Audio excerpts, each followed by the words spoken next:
any kind of man-made or other disaster that affects planet Earth adversely may be viewed in the opposite way for those who are trading the markets. So famine, war, make the markets go up. And for anybody who's playing the markets and investing, that's more of an opportunity to make money. The commodity trader's nightmare is they wake up in the morning and the headline in the newspaper says, "Peace declared." This will be a journey to a parallel world. A world with a bad reputation. When there's market dislocation, no matter how it's caused, you should try to use it to your advantage. It's like never waste a disaster, almost. Volatility is what we need. Volatility is our friend. When things are calm, we can't make too much money. But also a world seemingly detached from reality. Which part of your career was the most profitable? Oh, I hate this question. 9/11. It's gone! It's the whole tower! Holy crap! 9/11 was. They knocked the whole freaking thing down! That was my best year ever, and I hate that, to be honest.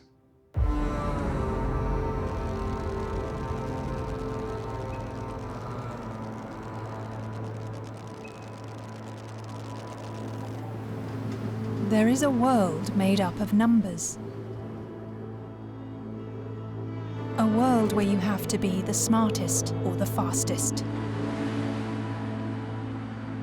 A world connected by radio waves and fiber optic cables.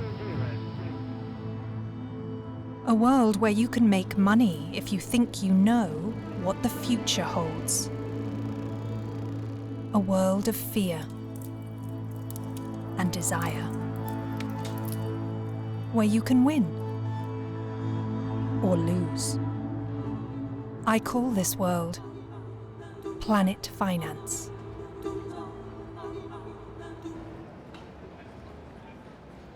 For most inhabitants of planet Earth, myself included, Planet Finance is a complex, invisible, but influential world. And for many people, a world with an enormous appeal. Actually, in my pocket here, I have, for example, this is like a 250 grams of gold. Okay, I want to sell these, right? So there's this phrase, this kind of motto, buy low, sell high. That's kind of what you want to try to do. All right, you're given 1 million. The goal is to increase that amount. When you look at all these numbers and graphs, it can be quite overwhelming, but there is one very important aspect to think about, is about trading it and about trying to make money. Here it seems so easy to create wealth. An ever-growing world where capital yields better returns than labor. But this is really where all the magic happens. For me, it's a distant world that only comes into view when the financial markets crash. This is CNN breaking news. The Dow collapsing its worst single As they did in 2008, when investment bank Lehman Brothers collapsed, followed by the European debt crisis, which brought Greece to the brink of ruin. Or at the start of the pandemic, after the first lockdown was announced, all markets crashed at once. A unique event in history. An historic day here on Wall Street because investors are expecting a potential global recession because of the coronavirus. It takes 2 months before the traders of the New York Stock Exchange are even allowed back on the trading floor. Lockdown after lockdown, the whole world holds its breath. And around the globe, shop windows are boarded up for protection against potential looters. But on Planet Finance, soon there is no real worry anymore. On the contrary, the stock prices skyrocket again, and not only those of the luxury brands. Like always, the market moves and then goes right back to normal. So if you survive the initial shock, markets tend to go back to normal. So while planet Earth is still picking up the pieces, planet finance is already making big bucks again. How is that possible? How can the interests of planet Earth and planet finance be so different?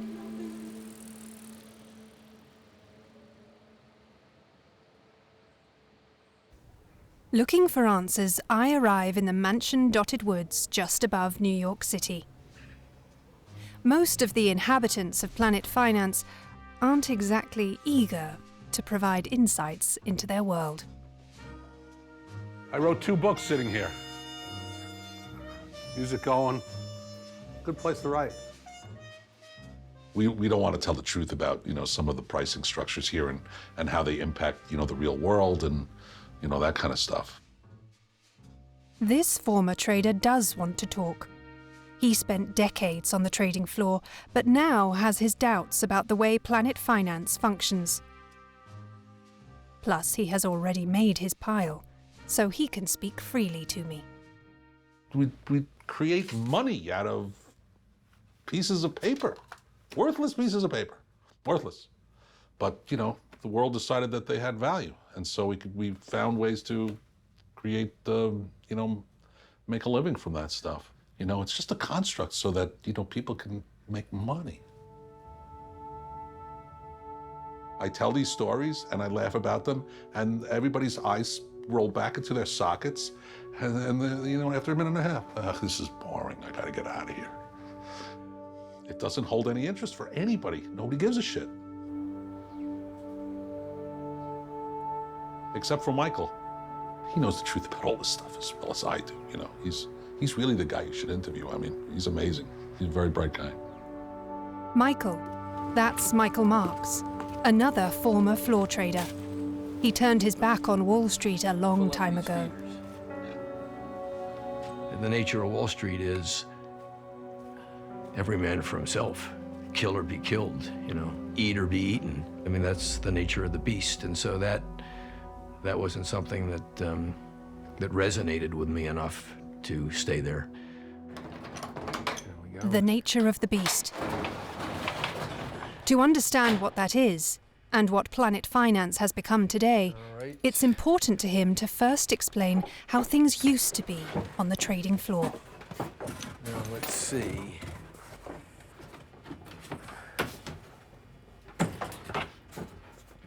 There we go.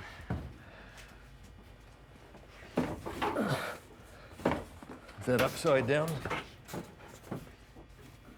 So this dates back to the mid-70s and before, and these were all around the side of the trading floor. Every transaction was registered there. There were 2 board boys, as they were called, for each board. One on the left side and one on the right side. You needed one right-handed and one left-handed because they were, writing as quickly as possible. The exchange had a reputation of trading everything. There was silver coins, there was imported boneless beef, and there was a cotton exchange, there was a cocoa exchange, there was a coffee and sugar exchange, and all of these exchanges had been set up maybe 100 years ago as a marketplace for merchants in those particular businesses to meet and buy and sell. So it was a marketplace where buyers and sellers would meet. In the 1970s, their bids were still chalked onto the so-called book. What you see here is the book? Mm-hmm. This is the book? Yeah, this was the pre-electronic book. Yeah, yeah.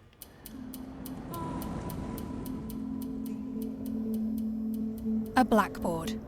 On the left-hand side, the amounts and which traders had sold. And on the right-hand side, which traders on the floor had bought and at what price. So you could read the price action. By being on the floor, you saw orders coming in and out. You would see somebody start to buy, for example, and you might know from his demeanor, is this going to be an order to buy one contract or 1,000 contracts, or this guy is always a big buyer or a big seller. So just by being there, even though if you did not see the orders, you still had a sense of the flow and the feel, and you would hear it and smell it. Because in the mid-'70s was when New York was on the verge of bankruptcy. So the streets were dirty, there were drug dealers all around and whatnot. And the New York Merc was one of those about 10 blocks north of the World Trade Center. Then you would walk into this magnificent building, 5 stories high, and there were 2 enormous doors, maybe 12 feet high, that were pretty soundproof. So on the outside, you didn't hear much, and it was almost like walking into the Coliseum, and the doors would open, and then you would be blasted by this roar of noise and sounds and smells. And I couldn't stop smiling when I walked in. I had no idea what it was or how it worked, but whatever it was, it grabbed me. There was no code, so if things were quiet, they'd be doing the New York Times crossword puzzle in the ring. They'd be eating their lunch and pizza in the ring. They'd be smoking on the floor. There'd be fistfights. And you're sweating, you're rubbing elbows, you're getting stabbed by pencils, and you're getting spit on. On Planet Finance, traders are already a special breed, but floor traders can even be seen as a dying breed. Michael Marks has relocated to the neighbourhood where he once grew up. The only ex-colleague he still regularly sees is Dan Dicker. All right. So where's your car? There it is. Is that your driveway? Yeah. Okay, good. Yeah. Don't want it. No, I've got that house too. Oh, really? Yeah. It's under construction, but I needed a little more room here, so What the hell? Buy another house. Good plan. Good plan. They did well for themselves on the trading floor, and now look back with a mix of slight nostalgia and diabolical glee. I would go into the World Trade Center and I would walk up the 10 blocks to get to the exchange. One morning I'm walking up and everybody on the street is looking at the towers. I'm walking in the opposite direction, they're all looking at the towers, and I look and there's a guy climbing up the side of the towers. You are trespassing on private property. So I get to the exchange, and of course everybody's looking. And what do you think they're doing? They're betting. Yeah. How many floors will go before he falls? Yes. It's not Classic. That's perfect. not that they're betting whether he's going to make it or not. Not What floor is he going to fall from? Yeah. That's classic. That is perfect floor trader stuff. Yeah. Exactly. Exactly. So can I describe you well as being a small trader then? Oh, I was minuscule. I was the smallest of the small for this. And it was very, very, very stressful, very exciting, very lucrative, and scary, all at the same time. In what sense scary? I always use this analogy, and if you can't put this on TV, I understand. But imagine being a man in your 30s, walking into a place, dropping your shorts, taking your testicles out and stick them on a table, taking a cleaver and handing them to the next guy and daring him to cut him off before you can yank him back. Every day. That's what it was like. I think part of the allure was no one understood when you came in from outside. What is this? How does it work? How do you do this? It was pure capitalism. It was absolutely its purest form. You know, it was the Turkish bazaar, come alive. Come one, come all. Everyone participates. It looks like a sporting event with money. The market as a sporting event with money. Apparently, that's what it takes to determine the price of a product. Meanwhile, Michael Marks was elected chairman of the exchange. He saw the opportunity of starting a new market, a market for a product of which the price, up till then, had been established in an obscure way. A market that would go on to determine the global price of crude oil, and one that would even grow into one of the biggest markets in the world. How do you start? How do you start a new market? When you start out, you don't know. It's almost like a chicken and egg. I'll use it if you use it. You know, you'll use it if I use it, but how do we know that each of us is going to use it? In the 50s and the 60s, most markets in the world were managed and price controlled.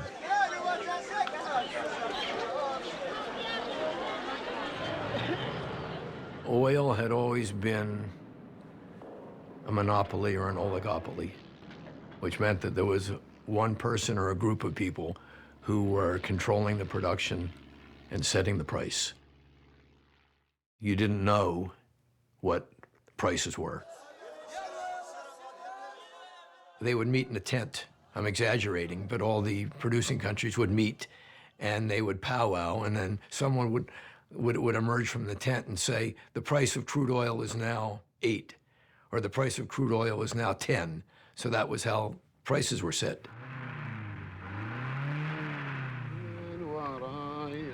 Until well into the 1970s, the price of oil wasn't determined by supply and demand, but by what the powerful oil companies and oil-producing countries asked for it.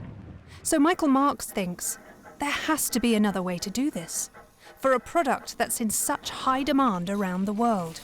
I just felt that oil should be priced in a free market environment rather than by a cartel. And it seemed obvious to me.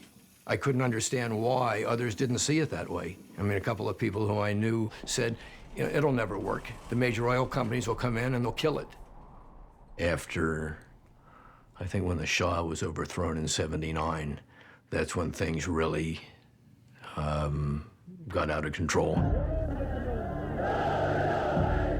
That created a big disruption in supply. The unrest in the Middle East makes one thing clear. Uncertainty about the supply of crude oil means uncertainty about the price. So those kinds of things created more risk. And that's the essence of what a futures market is. It's great to use it for speculation, but the whole idea is to offset risk. If there's no risk, there's no reason for a futures market. Without risk, you can't start a market.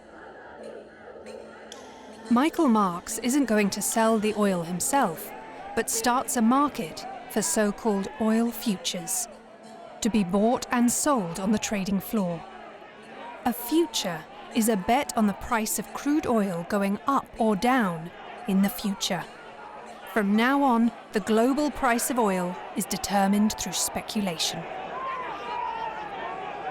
So the atmosphere on the floor of the exchange was, excitement, right?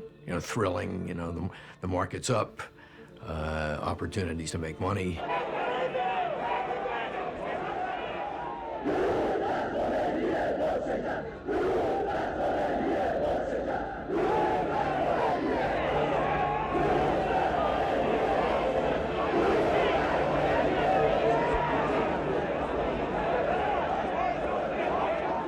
But for me, that's when I realized the consequences of it. When things were getting supercharged, as they are in the markets today, in some form, there's a disconnect between what may be happening in the stock market and the grain markets for Wall Street and what may be happening on the ground. That's kind of the joke of all these financial markets, right? They're supposed to be these sort of value creators, right? We use these markets so they can assign value to things that we really don't have any idea of what their values are. And that happens a lot. But what also happens a lot is the other thing where, you know, the monster in the machine sort of gets away from the purpose that it was created for. The monster in the machine. Inside that machine, traders have to make use of any unexpected event that occurs. He's like in Dracula. I mean, how could you not like him? Someone who spent years doing that on the Chicago trading floor is oil trader Bob Iacchino. Whether it's the Russian currency crisis or 9/11, the London train bombings, the Spanish train bombings, volatility is what we need as active investors and active traders. During the attacks of 9/11, the volatility was something I still haven't seen, neither before nor since.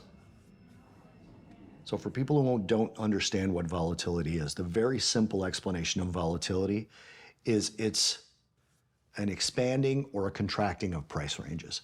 When volatility expands, the price ranges of that asset expand. That's what causes volatility to expand. When volatility contracts, it's the same thing. Volatility has expanded in spurts, in periods of time. So there is a lot of volatility when, during an unexpected event, the prices go all over the place.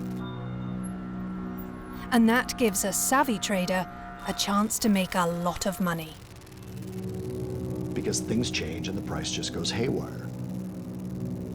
When things are calm, we can't make too much money. It's gone! It's the whole tower! It's gone! Holy crap! I was on the floor when 9/11 happened. I was in the interest rate pit. And the interest rate pit was one of the most active when the planes first hit. And we had banks of phones in front of us, and the phone rang, and then the other phone rang, and then the other phone rang. It was very common for us to have two phones at once on the trading floor. I would have 4, 6. I would have 2 in each hands, and I'd be going like this, yelling at someone to pick up the other phone. People just screaming, what's going on?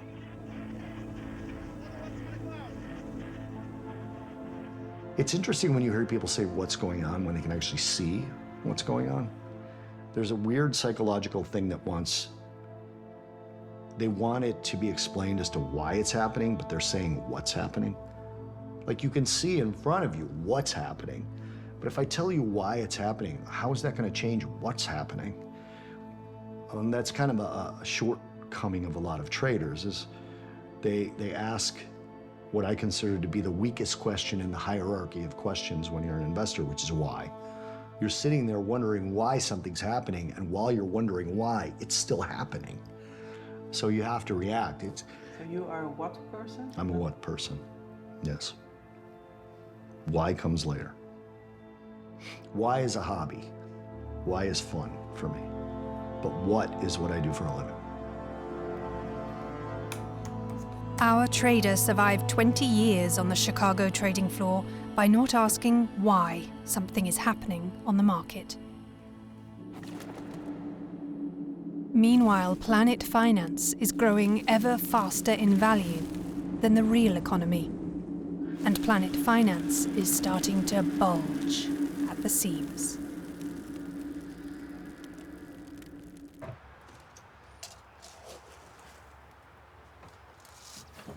I said, this is what a retired commodity trader does, feeding the birds.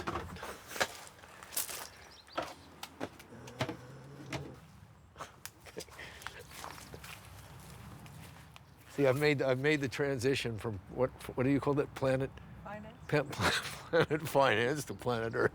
Thank you. As it turns out, Michael Marks got out right before the big market expansion. Floor trading was very lucrative and very profitable. You had to be a member of the exchange to buy and sell. So it was a club? A club, yes, yeah, a club. And were you like together owners of the club, or? Yes, yeah, yeah. It was a club, a very interesting club. But yeah, it was like a club. And just being a member of the clubhouse was a very big deal in the club. Until the beginning of this century, only the members of an exchange could trade directly on it. But now that system has had its time. So that the memberships had a value. And so there was this transition when exchanges went from being a club to being public. A stock market that floats itself on the stock market. An exchange that becomes a company with shares, forcing its club members to sell their membership. Forcing? Let me put it this way. They receive an offer they can't refuse. I bought a seat very early on in my career. So what did you pay for? $56,000.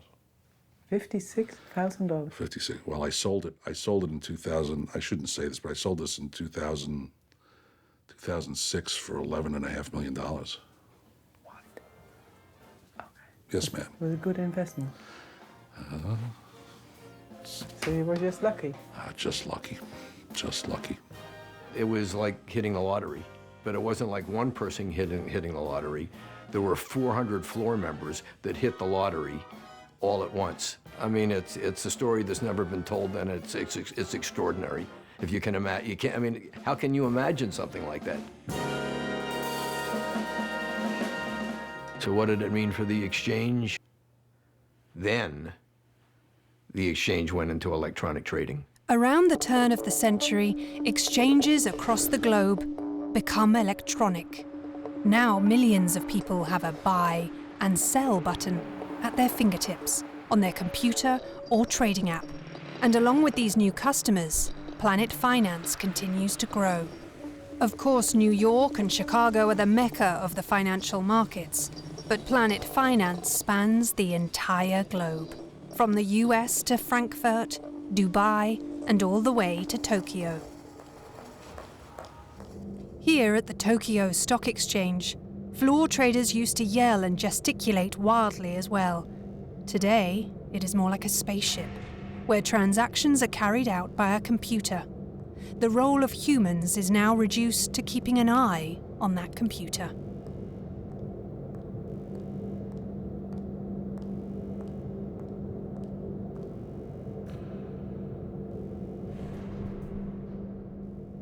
世界に先駆けて、日々オープンする東京証券取引所の役割を占うような、その日がどのような一日になるのかっていうような、目安として世界中の投資家に注目されているマーケットというふうに捉えております。の兆しというか、Is it possible for a market or anyone to really predict the future?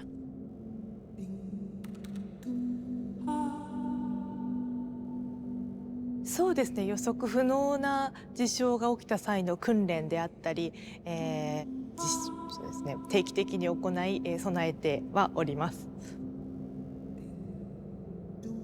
今は、マーケットは常に動いている生き物のようなものだというふうに考えております。常に動き続ける生き物のようなものだというふうに感じております。Yet it's a creature that ping-pongs financial data between payment apps, banks, businesses, and stock markets around the world. Across a high-speed network created specially for a very select group of clients, all the stock markets worldwide are interconnected. 1 millisecond can make the difference between profit and loss.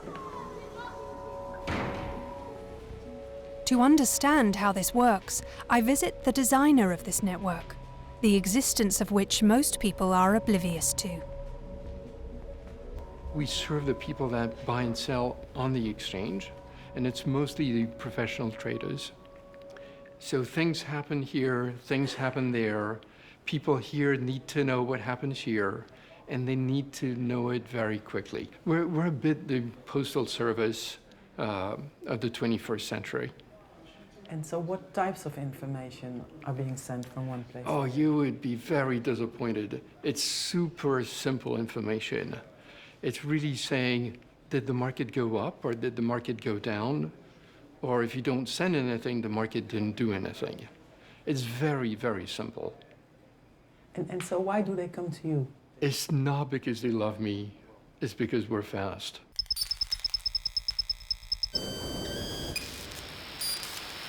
You're either fast or you serve like, second-tier people.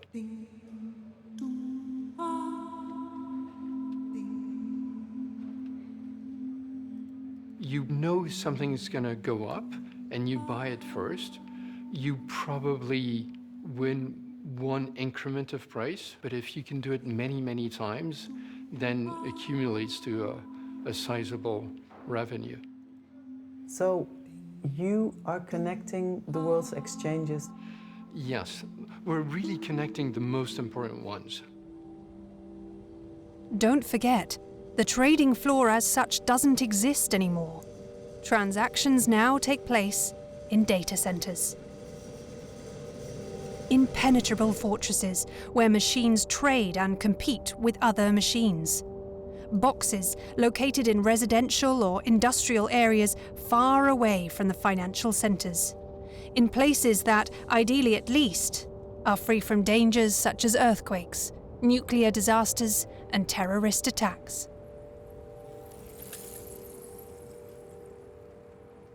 Have you ever been inside an exchange? Yes. We try to get into an exchange. Just how does it look like? Could you describe it? It's horribly boring. It's like rows of computers with a lot of air conditioning, which is very noisy, and you have all these lights going bip, bip, bip, bip, bip. It's not fun. Like, there's nothing to see there. Perhaps there is nothing to see, but thanks to these super-fast connections, the distance between exchanges is now so small that time and place have practically become one. Especially since the exchanges of Amsterdam, Brussels, Paris, Dublin, Lisbon, Oslo, and Milan are all located in one and the same data center, in Bergamo, Italy. It's like Milano, high-fashion data center. It's clean, it's not noisy, it's just beautiful Italian design. What's interesting is it's a little bit like a beehive. So everyone wants to plug to the queen as closely as possible.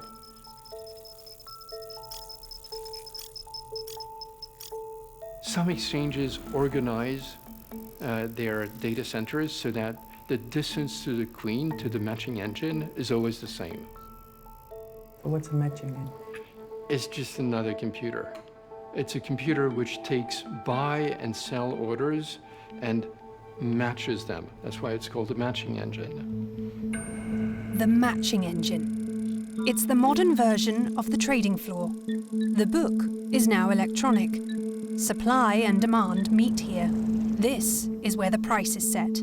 The consecutive prices form the price action. Without a matching engine, there is no trade, no market. On a computer, information will travel from one port to another port, and the routing it takes, the physical routing, will impact the latency. So that's a very physical thing.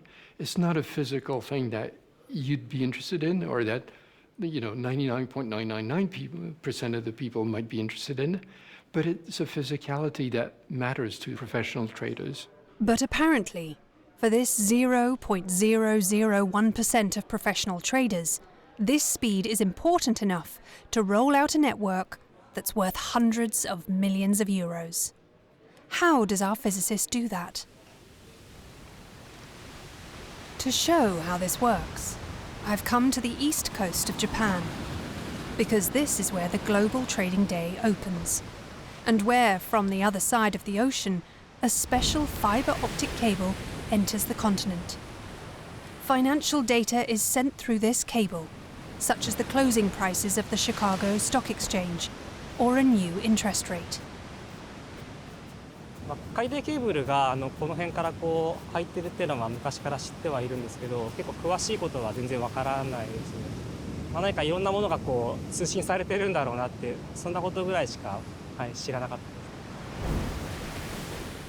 す。生活してて気づくことはなくて。Where the cable comes ashore, it runs straight to a so-called landing station. And from the antenna on top of that landing station, the financial data is sent at the speed of light over the paddy fields, over the heads of the visitors of an amusement park, to the data center of the Tokyo Stock Exchange, nearly 100 kilometers away. So how fast does data travel through these connections? So the interesting is nobody cares about the absolute speed. People only care about relative speed. You don't need to arrive fast, you need to arrive first. And it doesn't matter if it takes 100 milliseconds or if it takes 10 milliseconds. As long as you're first, you're fine. Speed is a relative concept. But those milliseconds can actually make the difference between billions of profit or nothing.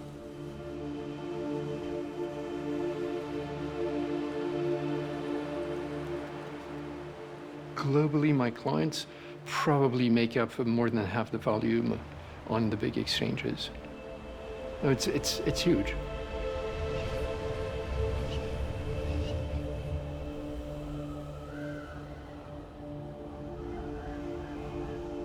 My favorite place where we're installed is on a mountain called Jungfraujoch, and it's an incredibly beautiful place.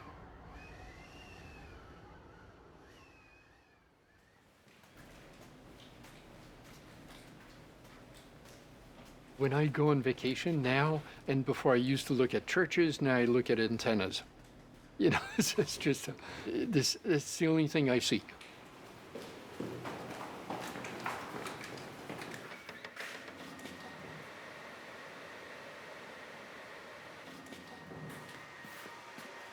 And could you show us some of the equipment that you put into the towers?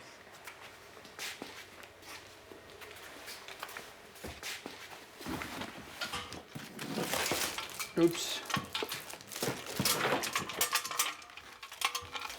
So that is a typical radio.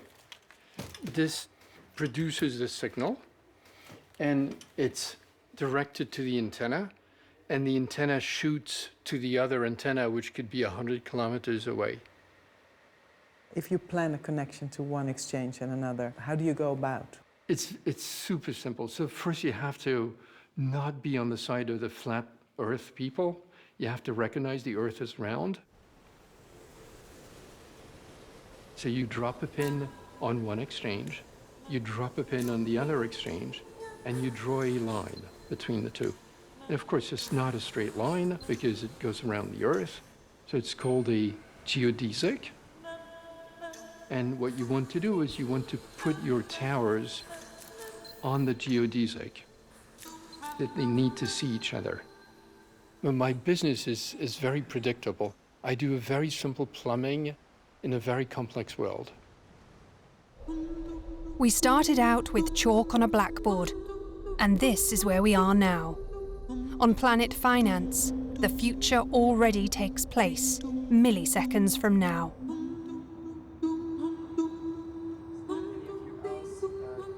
Any knowledge of order books, buy, sell, bid, ask?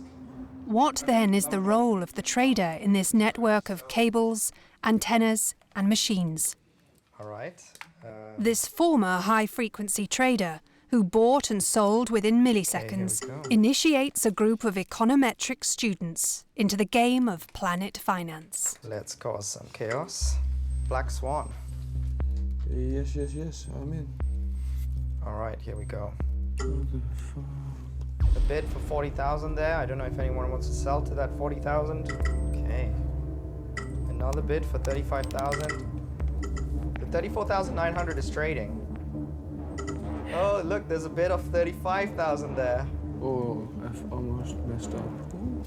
It has to be about fairness, and the person who's got the lowest offer and the highest bids have the priorities. You've got to think, do you want your orders resting in the book to capture these opportunities? Okay, that's, again, somebody bid for 35,000. Where did my money go? You lost it. And that person's trading. The 35,000 is trading. Is anybody else wanting to be on that 35,000 that's trading? I think that's mine. No, I think it's mine. Yeah, I got 2 million euros. I got 1.5. Damn. Oh, lots of prices traded all the way to 30,000. Whoever bought at 30,000. Oh, just out of everyone's reach. Did I get it? Who's making money? She is. Did it feel like you always were in control? No. No. Nowadays, it's done a lot by algorithms. You've got like these bots that are doing these, and it's about, but it still doesn't mean you can just leave it to the bot. It's about configuring that bot, thinking about the strategy behind that bot, because in the end, it's your ideas of what's going on. But the main thing that I think will always be there is that requirement for being calm under pressure. So when you see a big event happening, what emotions go through in your head, it's like fight or flight kind of thing. It becomes quite incredible how markets can actually react and in certain situations. How hard is it for traders to keep their footing among all these algorithms? Are their feelings of euphoria, greed and fear different from when our floor trader voluntarily put his balls on the table, day after day? To find an answer to this, I travel far away from Wall Street, to the American West, to a famous ski resort overlooking Dollar Mountain, and to a woman who is allowed to look inside the minds of traders. Trading and investing is literally the hardest mental game on the planet. There's nothing that's certain about it. Everything's ambiguous. It can change every moment. It never ends. It's a bit like poker, except no hand ever ends, and no one wins the hand. And there are no absolute meaning of the cards. You get marked at the end of the year. There's typically a December 31st number that artificially ends the game. So like in sports, your job is to make something happen. In markets, your job is to react to what's happening. This neuropsychologist, who once worked as a trader, helps the newest generation of traders to play the game and to recognize their own emotions and then put them to use. Hey! She regularly has sessions with her clients, and by way of exception, I get permission to listen in. You're not the only one. I mean, maybe there's somebody out there that it has really made sense to, but it's not what I've been hearing, so. Most of my clients are professional investors / traders. Yeah. Where do your clients are located? London, Singapore, Hong Kong, Australia, New York, obviously, California. Surely as many outside of the United States as it is in. Yeah, okay. So, if you could just listen to your intuition, you would do what? Short the S&P? I talk to them twice a week at first. A lot goes on in a market in a week. Many of them talk only to me about some of the things they talk about. I had one recently where he wanted his wife to join to talk about the stress that he came home with and how she could see whether he made or lost money that day and, you know, its effect on the kids and whatnot. He's in a really volatile market and, you know, he's working 18 hours a day and you can imagine his wife is like, yeah, they had a nanny or even two, but help, I can't do this. you know.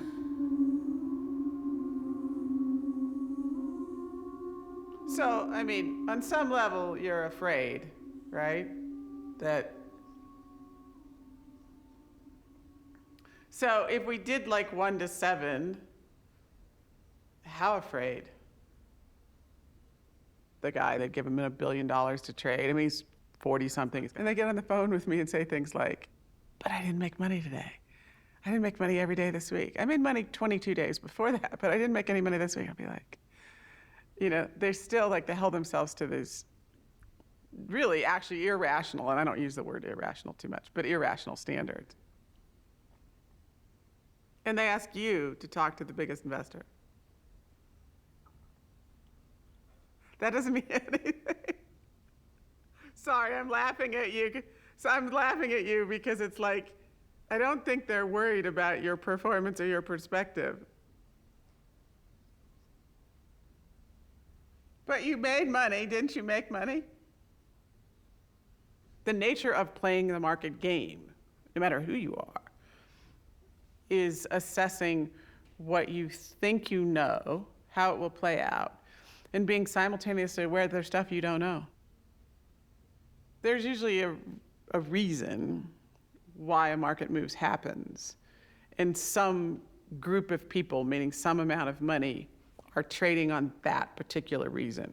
So you have these different groups of people with different amounts of money, with different sets of beliefs, and coming up with some schema or mechanism to interpret that and to evaluate the risk of what you might not know is how you win.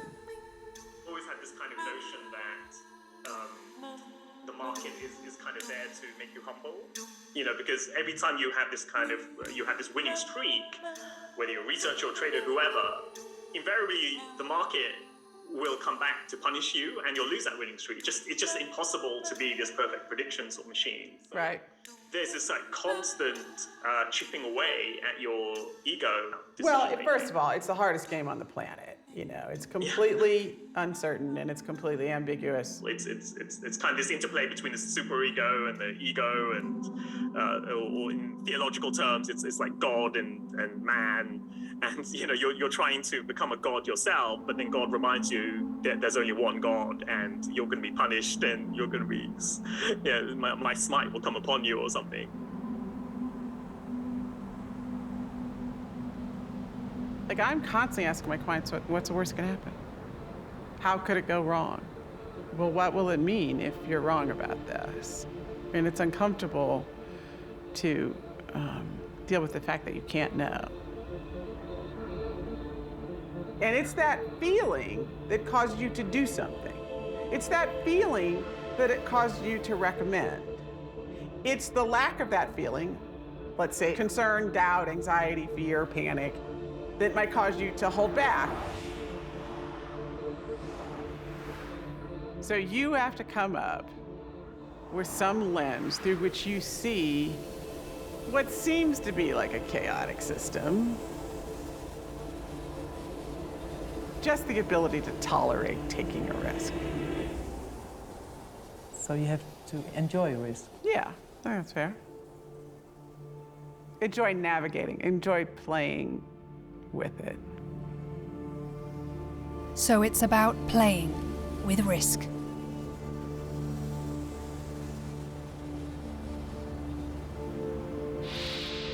In the following episodes, I will meet the inhabitants of Planet Finance, who day in, day out, enjoy risk.